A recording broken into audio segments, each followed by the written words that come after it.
sister is for many family present here. Dear friends and comrades, I will be very brief. I don't want it to repeat. My brother Marius is interviewed on various media. My brother George, good morning, Namibia, I interviewed and made a statement. The same with Comrade Herbert, did the same. I don't need to repeat. I want just to zero in into three aspects only. I will be very brief. As Marius already indicated that we used to call Swamini when we interact. It's really elder brother. You call me an elder brother. And I'm also a principal witness for their wedding. Which means whatever I say, it is very difficult actually to have a clear line to say whether this is actually NANTU or this actually has personal interaction. Maybe just to give the context briefly.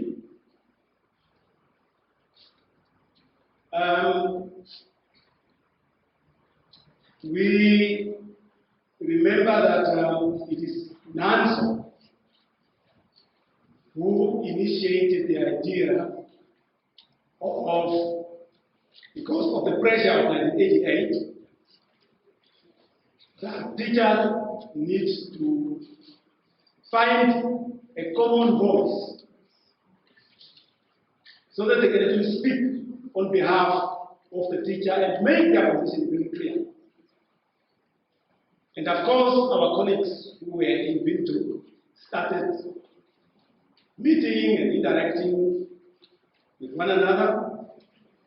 But then it is NANTU, under the leadership, of course, of our brother and comrades, and the top leadership who are actually sitting here. They had an event in Rundu.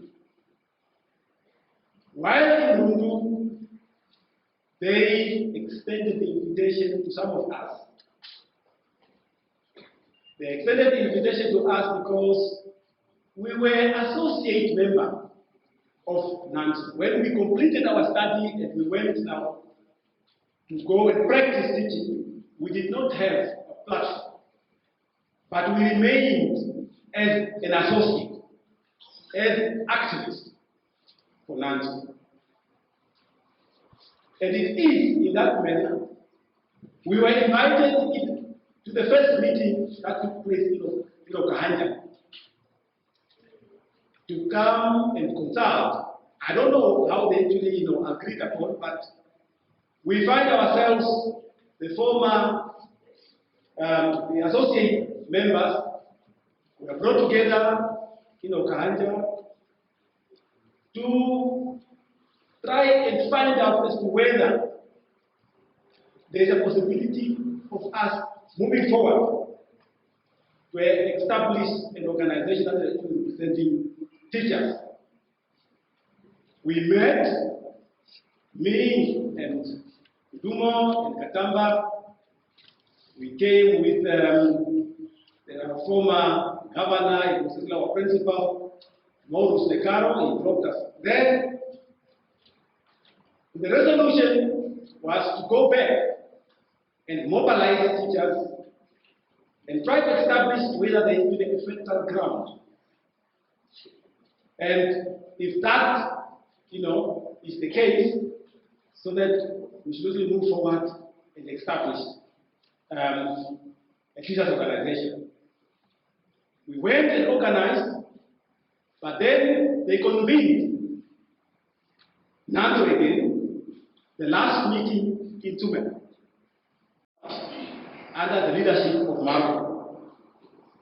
And of course, those members, the majority of the steering committee, were Windhoek-based.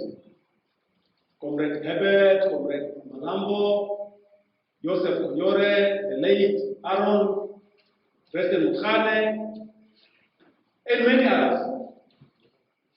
Those now the ones who actually travel around, crisscross the whole country to mobilize and to determine an appropriate date for the launching of NANTU. Now, I'm saying this so that you can understand the link between NANTU and NANTU.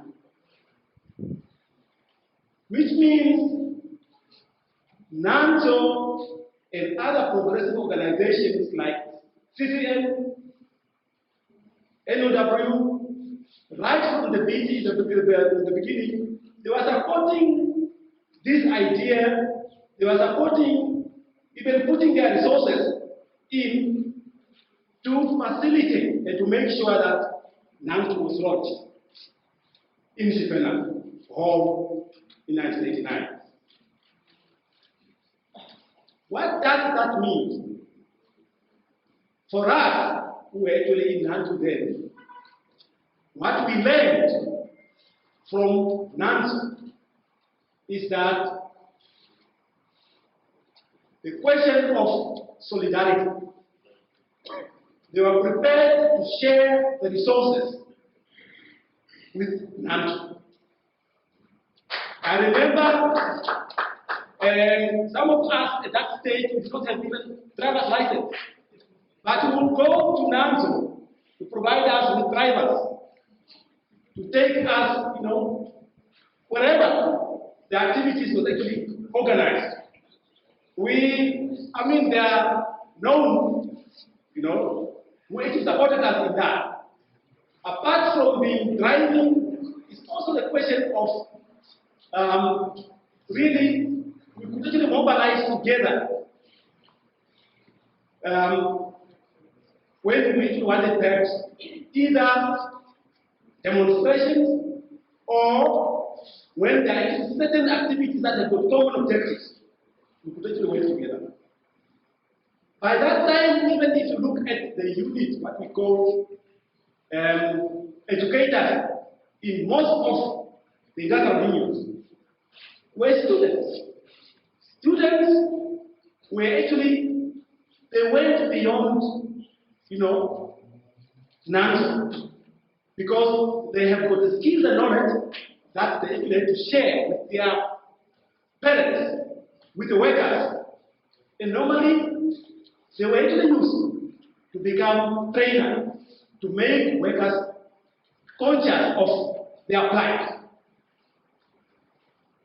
The principle of solidarity, the principle of strategic alliance. But to enable you to do that, there was one key aspect. The issue of leadership is the key.